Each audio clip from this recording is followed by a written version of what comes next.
Hey, welcome to Lead a Life Uncommon. This is Mary Bicknell, former psychotherapist turned badass success coach for women entrepreneurs who are ready to bust through any average, anything common, and finally create a life and a business where you can do whatever the hell you want to do whenever you want to do it.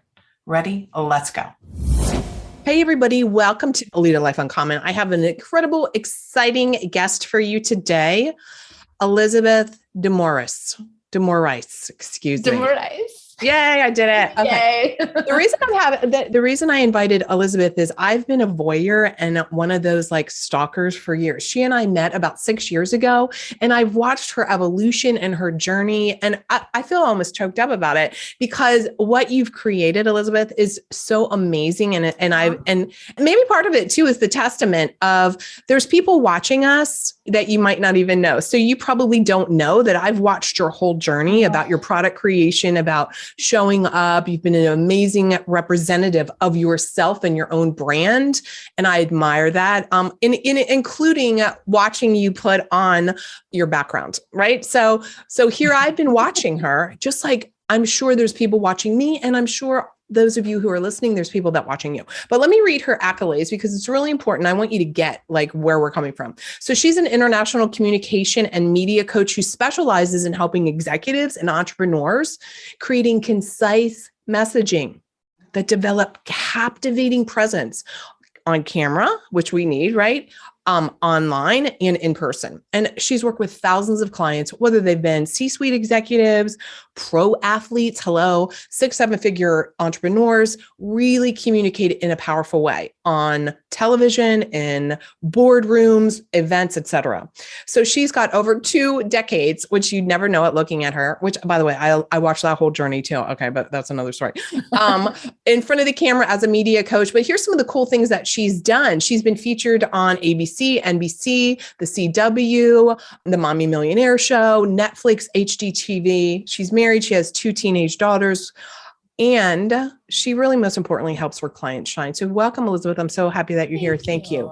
Thank you so much for being a part of this. I'm excited to get into this conversation. I know we have this quick 10 minutes, so I don't want to. So we're going to do the 10-minute tip. And then, for those of you who want to listen for the rest of it, we're going to have the real conversation. So the question I really want to get to is some of the action things. What are mistakes that people make when they're showing up on camera, off camera, like live in person? Are they different? I guess that's what I want you to wrap your brain around. Like, are there mistakes in person when we're showing up versus on camera? And what would they be? Okay, first of all, great question. Not so much yet when we're in front of the camera, but what happens before. And the big thing that people really stop them is their fear of judgment, fear of other people judging them. Yes. So they then go into self-doubt. They then go into lack of action. And so when we are so afraid of how people are going to judge us or what they're going to think, if we're shining too brightly, what if I make a mistake that's going to be hugely public? When we get into that, we don't take action to really be visible, to share our message. So that's one really big thing, is just sense that you have the fear, feel it in your body, witness it. Don't try to resist it, witness it and say, you know what? That's not my truth. My truth is I need to get my message out to these people so that it will help them. Yeah. And so whenever you are showing up, whether it is on camera or before you're going to go into a photo shoot for the cover of your book, or it's to go on stage, you really have to think, okay, who is this for? I'm here for them. It's not about me. Yes, I want to present myself in the most effective way, in the strongest, most authentic way, but it's really about them. At the end of the day, it's about them and what they will gain from you. And so that's one big thing. Yeah, I love that. I love that too. And I didn't know you were going to lead with that. So I love that you did, because I talk about the 5 blind spots that get in the way of women's success. And the very first one is fear of judgment. So we're right in alignment there for sure. And really that fear of judgment is the thief of all their dreams. It's the what of all their dreams? The thief of all their dreams. Yeah, the thief of all their dreams. Definitely. Yes, so good, so good. Keep going. Definitely. Keep going. And then the next one is when you actually do show up on camera or when you are on stage. And the same thing happens in both situations, or when you're in a networking event. Yeah. Is it the nerves that you have not learned how to control, make you tight and, in a sense, inauthentic. We start becoming very robotic, and we're relying on all these different things. And, oh, did I memorize correctly? Yes. And do I look okay? And we freeze up, and then we can't really connect as well with our audience. And so it's really important to learn how to deal with those nerves. Again, feel them and then say, okay, what can I do to release these?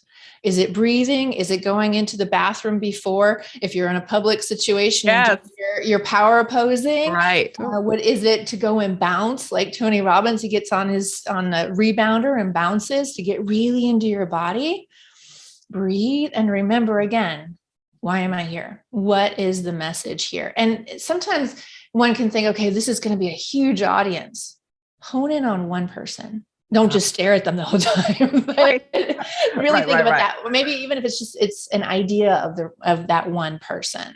Right. That you know their pain points, or you know what they're going through, that maybe it's not even someone that it relates to that so much in terms of their pain points, but really someone who makes you feel at ease, who makes you feel comfortable and just, yourself, and, maybe brings joy to you. Speak to them. And then that's how people will respond. And so that next tip would be, don't let the nerves overwhelm you. That comes through awareness of them, but then also preparing yourself, knowing you're probably going to get jittery. So then don't take paper to hold, things like that. Or, that when you get nervous, you get hot, you start perspiring. Yes. And make sure that you take that you wear layers that you can take off, or that you get there ahead of time and say, what, when, whoever, find that person that can deal with the temperature control of the room or the space. So good. When I get in front of people, I get really hot. Is there any way we could bring down the temperature a little bit?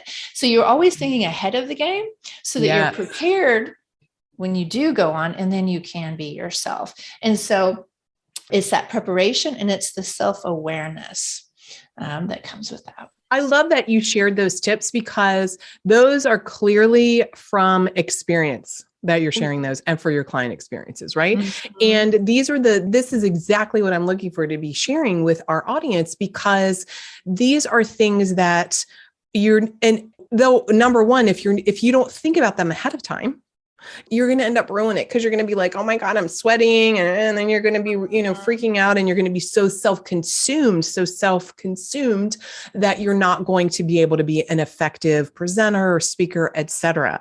And I love that you even said, go to the bathroom, because I used to do that. I would go if I was speaking and I'm pretty confident online and offline, but I still wanted to get centered, right? I still wanted to, be, like you said, in my body, even after I became really experienced and knew my material perfectly inside and out. I still wanted to not be all up in my head, right? Because that's easy to do. So I love those tactical things. Change the temperature, get connected with your body. Go ahead. What else? Another thing that it relates to what you just said is I like to talk about being self-aware instead of self-conscious.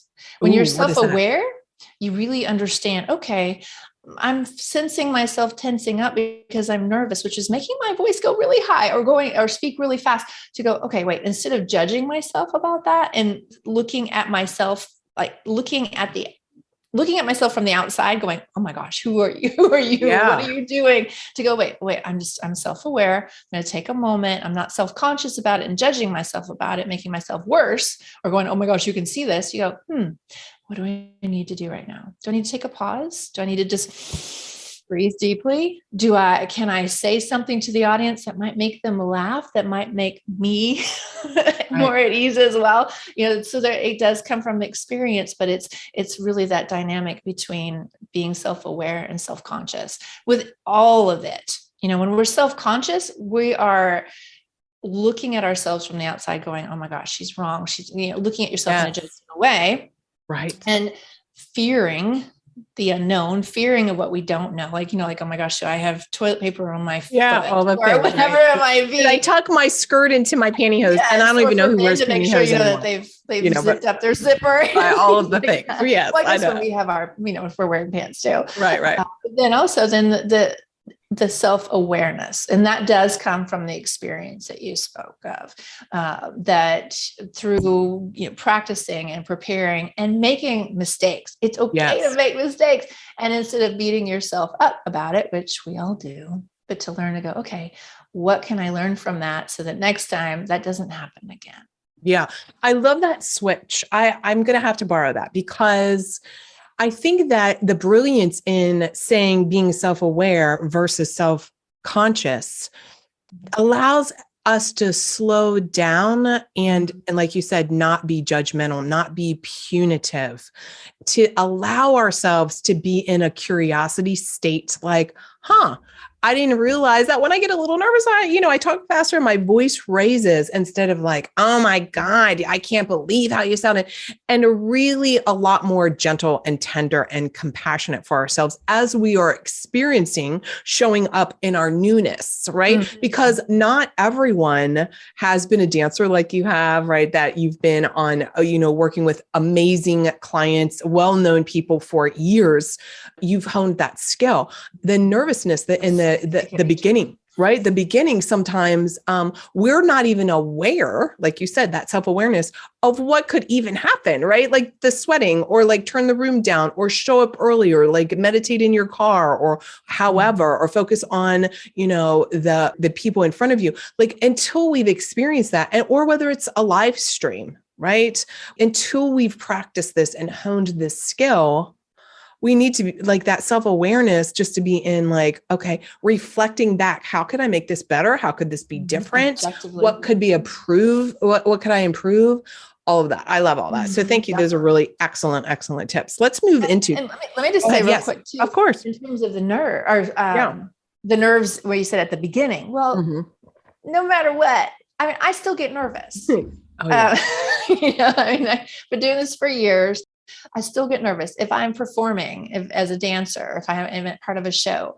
Before I go out on stage, there are still the nerves, though at the same time, I also have the experience to go, yeah, but I can fall back on, I know what to do when I make a mistake, or if I want to pull something out, or if I'm like, what's happening with the audience? I need to pull something more from them. What can I do? I know I can rely on those things, but there's always nerves.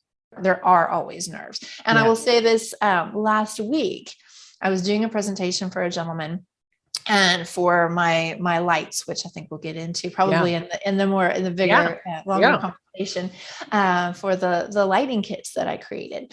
And I was having an allergy attack, that I was like, okay, do you know where I can find a tissue? And then a big fuzz part was stuck to my lashes and stuck into my eye, which, it's not like you're like, hey, can you look in my eye? Right. It's like, you're like, oh my goodness.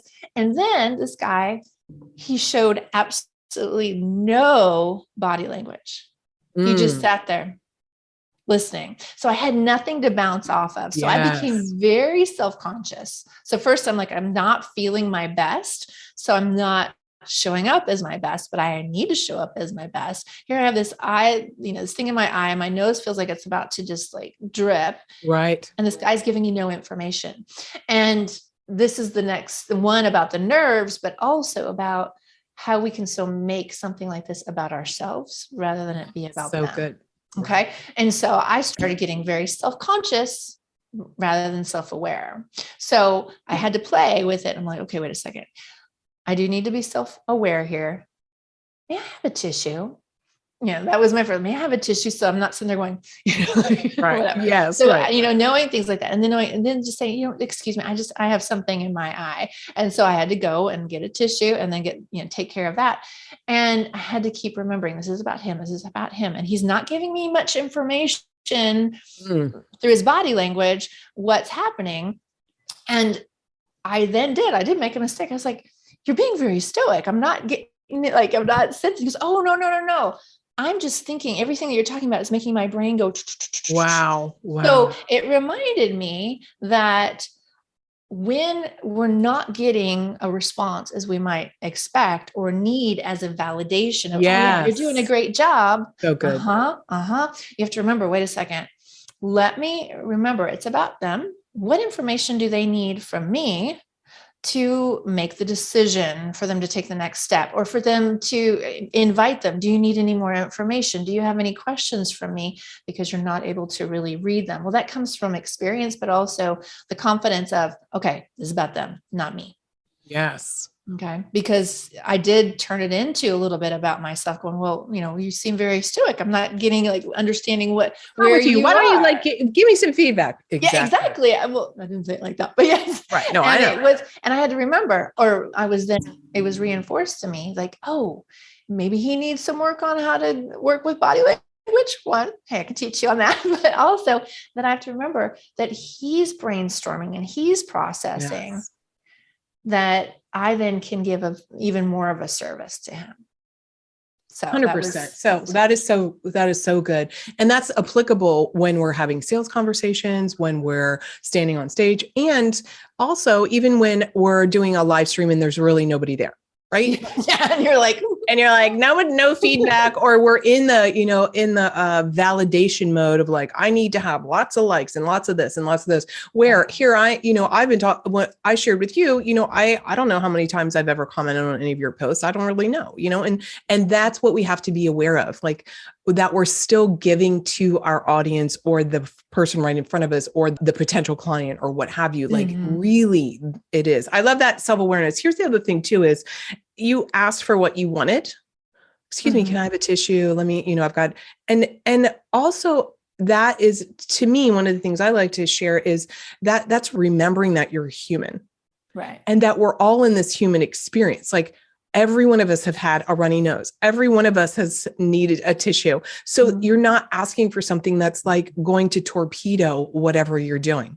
The torpedoing would have been, just be so consumed and rub your nose and like not instead of the confidence to say, like, can I have a tissue, please? Right. And to be a real person.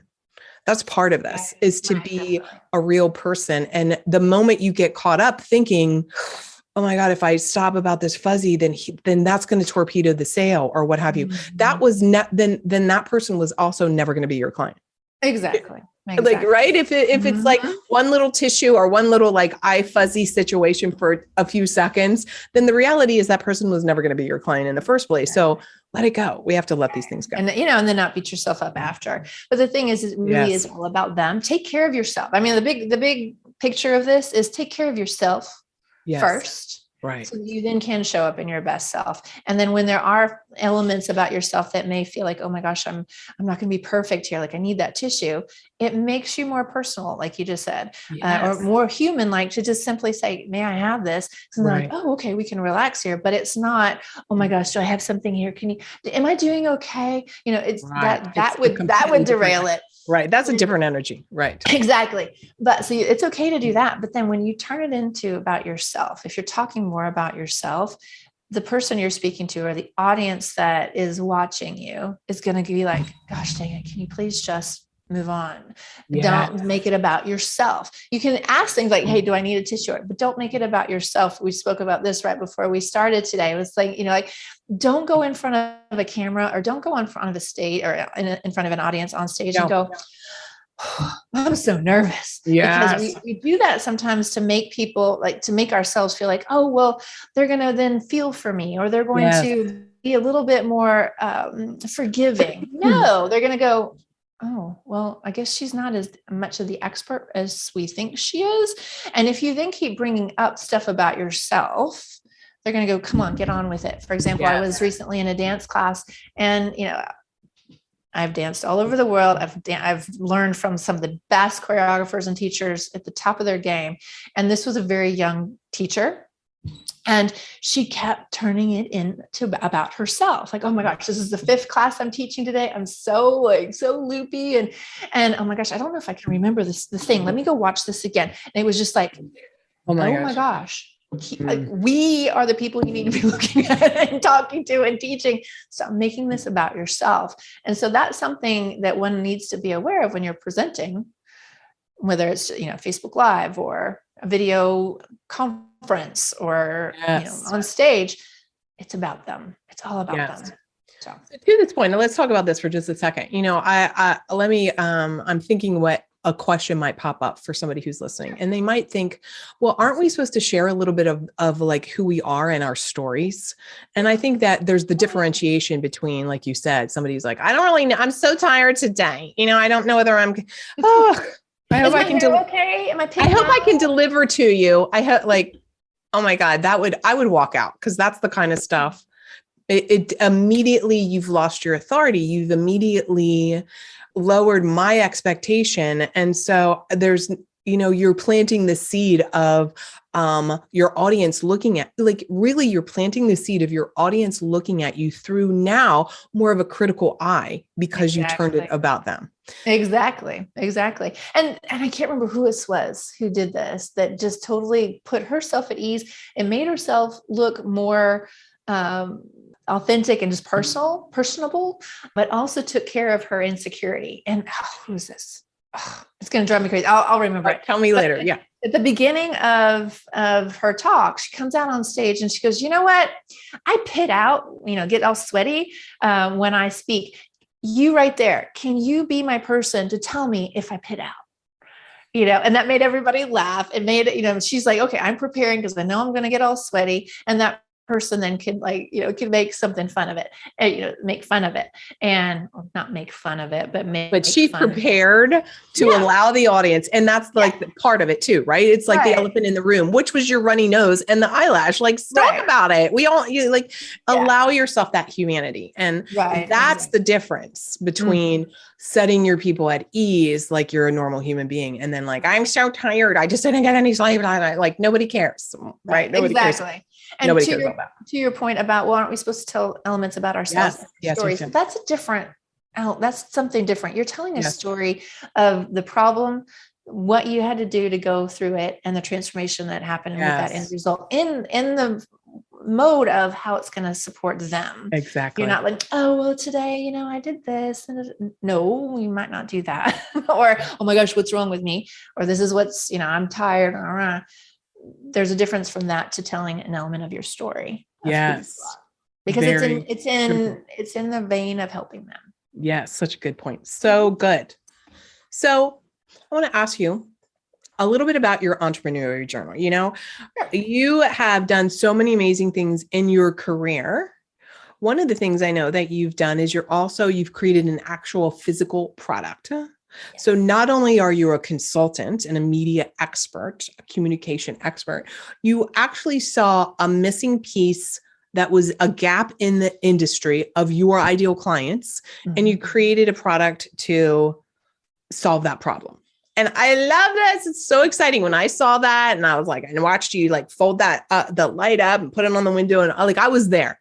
I was like, yay, bump, bump. I was just like cheerleading you from afar that you didn't. That was a third iteration of the product. Yeah, I'm so excited about it. So tell us a little bit about, number one, what your product is, right? And we're going to have all the links because everybody needs this.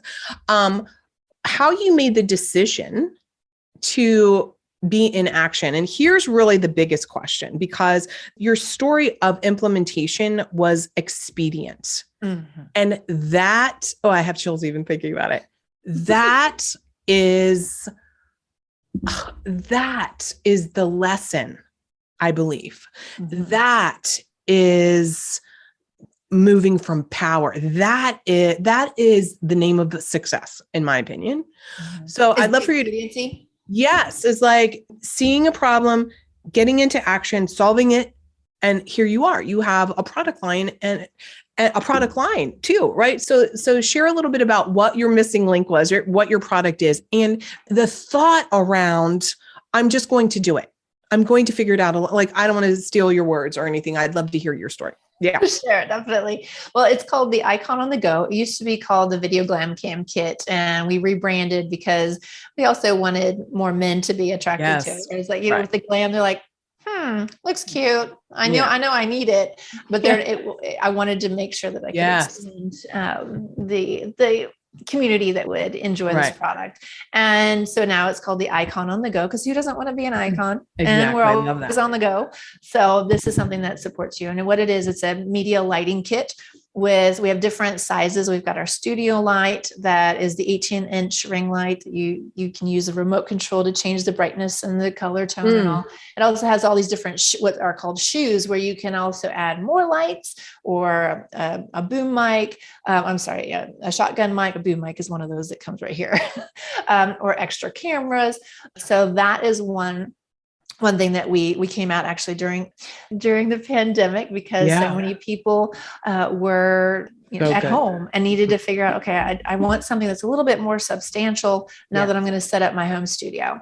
Then we also have the mini, which is what you just shared, and that's our 10-inch folding ring light that has a suction cup, so that can go on a window when you're out and about, or in your car if you're stopped in your kids' carpool line waiting and are still needing to be on Zoom. You can do that. Maybe even, I guess you could do a carpool karaoke if you wanted to as well. Right. Just don't look at the camera, just keep driving. But also put it on a mirror. So for those who are in the beauty industry, they can be doing their training videos, looking at the mirror with the camera right here and the light that's still on them. And so that one in particular came out of a need by working with some beauty industry leaders in direct sales. So I was like, well, they need this. So I created that. So now we've got those two main lights that we have that also come with microphones, of course, stability as well. That suction cup for the mini can go on the back of your monitor as well. So that way you then can have your camera right there, lighting that's really, nice and bright, that also has a gradient change of brightness and color tone. Most lights out there that are smaller will have like a clicker that is 3 different color tones and 10 different levels of brightness. This, you can mix them all up, which is really nice. That's nice. But the reason why it all came out was, let's see, 4 years ago now? Yeah, 4 years ago. When we didn't have many lights out there in terms of media kits and all. And I was were you there during that? I can't remember if you were. Okay. I was like a couple iterations before. Right. Yeah. So Mary and I met in a coaching mastermind type of thing. And in this program, there were 4 different, what would you say, like innocence retreats all over the world. And so at this last one that I went to, the coach asked, have you ever thought about creating a product?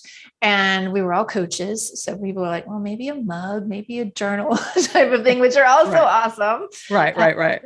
To go into prayer, meditation, and ask, what are we going to create? And who's it for? And so I said, okay, God, what are we creating? Who's it for? And what's the problem we're going to solve? And within 2 minutes, this idea of the original Video Glam Cam kit came to be. And then what that was, it was a small ring light that clamped to, just about anything. I used it in my car all the time. And with microphone, with stability, it had a selfie stick and tripod. I also sensed, I was like, it needs to be something that is very glam as well. There's an experience as when you open it up, not just, okay, I've got a light and a microphone and all the little details. There were other little beautiful details with it too, like a mirror, a blinged out mirror that goes on the back of your phone, things like that. And so I said, no, it has to be glam. So it came in a dust bag which then was actually an exquisite pair of shoes, or of course, right? And all that comes with a dust bag. This turned into a little backpack with a zipper that you could put other things in as well, and then a gorgeous box that was embossed with my logo in gold with a bow. I love the experience. And that idea came to me so quickly, and I realized, how many times do we have ideas that we have in the middle of the night that we think of all the different ways of how we can make it happen. And then we wake up in the morning and we go, what the heck was I thinking? There's absolutely no way that I'm going to be able to make that happen. And that has happened to me, regularly. And it's happened, in a number of things since. But in this one, I just said, if I don't do this, someone else is going to get the idea. This is for me, it was a beautiful divine download, but at the same time, it's very simple. But usually that's how ideas or solutions come to be. You're like, have you ever looked at things and go, why didn't I think of that? All the time. Brilliant. All the time. And so they are simple, but not everybody follows through on the ideas. Yes, exactly. And so I decided, you know what, this time I'm going to make sure that this happens. So I went into, really researching the different types of products that I'd want to have in there that will support my clients, and researching those products. Which ones would I literally want to put my name on, like in terms of quality? Because for me, I was sending clients to Amazon and here and there for lighting and for mics and all these different things. And I still wouldn't know if it was high quality or not. I was wasting my time. They were wasting their time. We were wasting each other's time. So I thought, you know what, if I created something that was all in one, just order this and send it. Yes. And so I went into research mode, looking at those products. Which ones would I want to include? How would I package it? What would the box look like? What's the size, the shape? Once I have these things, how would they fit in? So they would look beautiful. And then I went into focus groups as well, asking them, what am I missing? Because when I got to the point of the focus group, it wasn't, do you like this? What do you think? Would it work? Right. It was more like, I know that this will work.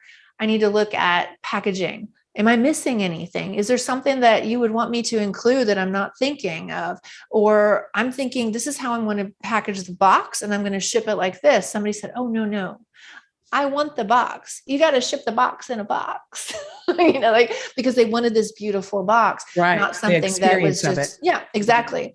And so did that, went into prototyping, researching, sourcing the different elements in the box and all from different places all over the world. This was 4 years ago. I didn't have any type of experience with an e-commerce site. So we had to figure out how to set that up and take orders and ship. And all of that happened within 6 weeks. Right. Okay. Let's pause for a second, because that's really where I never created a product before. So you went from idea, the download of the idea, the divine, universe speaking to you, to 6 weeks later, taking action, executing, implementing without knowing all the details, being willing to do the research, doing the legwork, doing the ahas, figuring it out. And 6 weeks later, a lot of mistakes and tons of mistakes, I'm sure. And then having a product. Yeah. And shipping it to the clients who'd already ordered it. Oh my God. I didn't know that. Oh yeah. Yes. Because I did a pre-order. I was like, because I wanted to make sure that this was a viable product that people would buy. That's amazing. And then it further. Right, of course. And then I know I've seen you all around. So, right. So it's amazing now. And you have, the suite of products. So here's the question. A lot of us, your question was, how many times have we seen something that's in our home or what have you, or even have an idea, oh, this is a missing piece, or there's a gap here or something. I have an idea for that. And we fail to follow through. What was the difference? Like, what were you thinking, right? I like to think about what are our thoughts that created the feeling that created the action, right? Like what got us to the result? Mm-hmm. What were some of your thoughts that you were just like all in? I allowed my creativity to come in, and I got excited about it. This seemed like something fun. It also seems like something that was a further expression of me that would also serve my clients in a way that would alleviate their pain points. But also it was a creative outlet for me that I went, But there was also, I remember the conscious decision saying, if I don't do this, someone else is going to do it. Yeah. Heck no. It's going to be me. This time it's going to be me. And I love that. Hold on. This time it's going to be me. I love that, because I know that there's plenty of women that are listening that have thought, oh, it's for her. It's for her. It's for her. I've never done anything like that. So what am I thinking? Exactly. And this time it's for me. I love that. Love that. Mm-hmm. Yeah. So those were the thought processes that came through. So what have you done since then? And then I just went out and jumped. Right. Like, okay, let me just try this. Here's one of the things that I loved, that I really love and admire, is that now you've got this product and you allowed it to be the entree into maybe experiences that you would not have previously challenged yourself to take up, right? For example, I believe the Emmy, is that right? So tell us about that. Oh my God, you guys, this is so exciting. I love when you said the Emmy. I'm like, yes, I did not receive an Emmy, but someday from it, but Yes. someday Yes. I will. That's one of my goals. Right. There you go. Yes. Win an Emmy, whatever, in whatever format it comes. Right. Yes. So I always say, if you have an idea, one reason, or there are three reasons why you should follow through and make them happen. One is you're meant to put that product. The market needs whatever that is. Yes. Two, it's who you become in the process. Amen. Because you're going to go through a lot of different ups and downs, and you're going to have to become someone else that makes that happen that you weren't before. And then what you get to experience along the way. Yeah. If you don't follow through, you're not going to get these unexpected experiences that will come. And so to your point about the Emmy, 7 months. Well, yeah, 7 months after I was shipping the product, I then was backstage at the Emmys gifting this beautiful box. I just got chills again, even though I know this, even though I know it. I'm so excited for you. I'm so proud of you as an amazing woman that's doing this good work in the world. 7 months from idea to 9 months. 9 months. 9 months. From idea to that. But 9 months to that. I mean, come on. So that's what I'm talking about. Like, you utilize the product to allow yourself to be in venues, arenas, opportunities that you never would have necessarily had, even as an expert that you are with your communication, consulting, et cetera, right? The other leg, if you will, of your business. Well, and actually the product got me into more having more opportunities and having more experiences that normally wouldn't have allowed me to for people to know me for my consulting. Right. And so, but let me tell you a little story of how I got to backstage. Yeah, I want to hear it. Because I was in a coaching session with one of my coaches, and we were looking at, the different, here I'm going the different verticals of what my product can do, how would I work with it, like one-on-one sales, doing big orders for companies, white labeling them, like what directions will I go with promoting this product. And on this side, I said, you know what, someday one of my big goals is to get into one of those gift bags for these different shows, the Oscars or what have you. And she goes, oh, that's a great goal. Put it on your vision board, the next 2 or 3 years. I think that's a great thing. It just might become a little bit of a distraction if that's all you think about, if you're wanting to, really go in these other directions. And so I said, okay, she said, just keep open, keep listen to conversations. And I want to say it was a Tuesday. And on Friday, I was with one of my clients who was shooting episodes for a show like an interview show that she was doing. And I was filming and coaching the whole thing, in a sense, producing it. And the gentleman that she was interviewing said, oh yeah, when we were backstage at the Emmys with our product, blah, blah, blah. And I went, wait, what? Exactly. Yes. And I wanted to interrupt him there, but I didn't. I waited. And of course, and so at the end, I said, tell me more about how did this happen? He said, oh, well, I know the woman, or I have the contact of the woman who created these gift bags in the 90s. And I thought, wait, what? Oh, okay. May I have that contact? He said, of course. Of course. She has a whole business now with that. And so I got that. And this is one of those things where you let fear stop you from taking action. I sat on it for a few days until the next week. And I said, what am I thinking?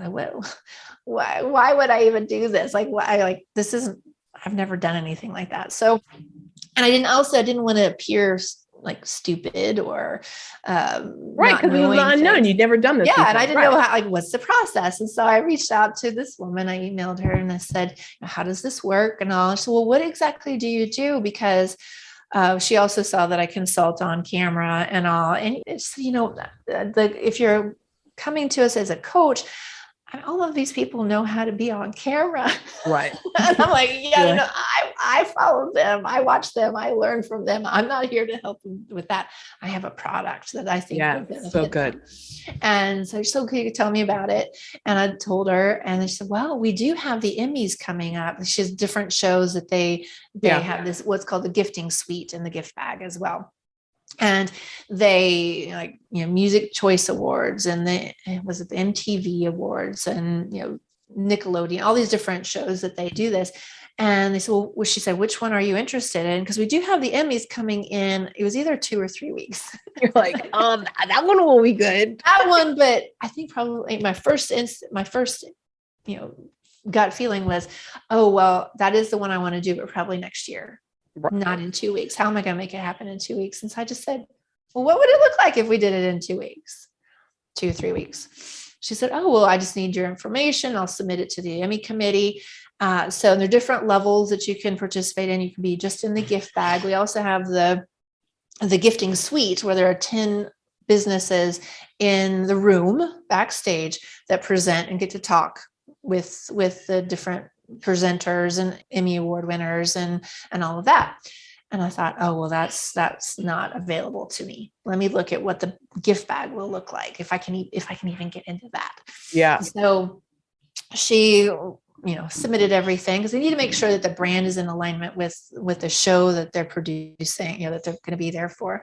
And so I did that, went through that. And I then had my session with my coach, my next session, and in the morning. And I said, you know what? I think this is just a distraction. I don't think I'm going to do it. And in that time, your coach was like, do it. Right. Well, no, right. She was like, oh, okay, well, I'll listen, whatever you're thinking. But because she also wanted to be, she's very like, we take action. We're doing like, we stay right. in line with, strategy and all of that.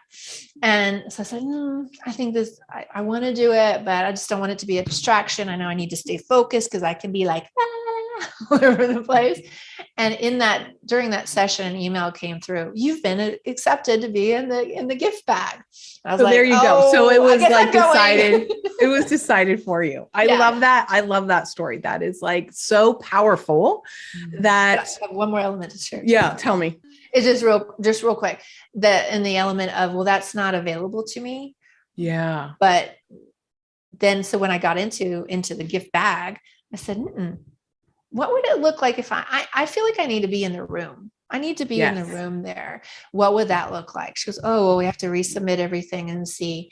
And also we went through the long story short, went through this whole rigmarole of having to potentially bring in another product. I was looking for the CEO of Canon. And I was like, anything I need to do, I will make this happen. But at the end, let me say this, with all having to go through all that, it made me question, well, why am I not enough? Why is my product not enough? Why do I have to bring in something else? And it came to the end where I said, I wasn't able to get someone else or, another product to be a part of it. It's just me. Can we still do it? With the risk of, no, it's not going to happen. And she came back, she goes, no, we'll let you come in. And so overcoming all of those thoughts that I love what you even said about why me? Why not? Yes. Why am I not enough? Why am I not enough? And these are the questions that so many times we ask ourselves, that we have to learn to be able to put ourselves in the room and have that belief. What I hear you saying really is ultimately having that belief that you are enough, you're more than enough, and this product is going to be beneficial. And you belong in that room. And you belong. And I think that is, I want to take a collective breath on that. You belong. We belong. Yeah. Those of you who are listening, you belong, period. And right there, that's enough. And I think that is so transformational, that whole entire story, Elizabeth. Thank you. And congratulations, right? Congratulations. Thank you. And thank you for spending so much time with us and sharing the story and giving all your amazing tips. And I'm going to make sure that everybody's got links so that they can definitely get all your products and find out more about you. Here's what I want to leave you with. I always like to ask everyone this question. How do you define being a woman who has decided to lead a life uncommon? It's a woman who has really stepped back to look at what she values, what she stands for, and allowing herself to show up in her full authenticity and her full amazingness. Not only authenticity, because a lot of people will say, oh, well, being authentic means you just show up with no makeup and you're just like, bleh. No, it's really touching and becoming aware and knowing who you are, what you stand for, and your brilliance. And you have the audacity and the courage to share that with the world, no matter what the consequences are, what your perceived consequences are, being judged, whatever it is. that you're living full out Oh, I love that. who you are meant to be. So for example, like in dance, we can say, I know the dance, I'm going to mark it, which means I'm going to just go through the motions in a sense, just so my brain can remember, like, I'm just going to go through it. And you'll see dancers do this, but you can tell that they're, excuse my language, half-assing it. In a sense, if they were really doing it as a performance, they're purposefully doing it so they can do it. It's not that they're like halfway doing it because they're lazy. It's a rehearsal mechanism. But if they were to show up like that on stage, you'd be like, Whereas dancing full out is where you are fully present. You are fully expressing everything that's meant to be expressed in the moment of uncertainty. Like you could make mistakes, you could fall down, you could trip, you could forget something, but you're so present that you understand, oh, well, I can draw from this and that because I'm going to show up as myself, my full self in this context. And so it's living in a way that where you're living full out. Love that. That's the perfect way to end this amazing interview. Elizabeth, it was so good seeing you. Good to see everybody. Looking forward to getting your feedback on our episode today. And remember, be bold yourself and lead a life uncommon. Bye now. Bye-bye. Thank you. Hey, thanks for listening to Lead a Life Uncommon. I am so excited and pumped out of my mind for you. My job, my goal, my mission is to help you create the life that allows you to jump out of bed every single morning. And I know a lot of it comes from your thinking. I want to give you a little something. Head over to marybicknell.com/podcast. I want to give you the guide to your hidden thoughts about money and success. Inside, you're going to get some ahas about what might be holding you back from creating all the financial abundance that you want. We'll talk soon. Bye now.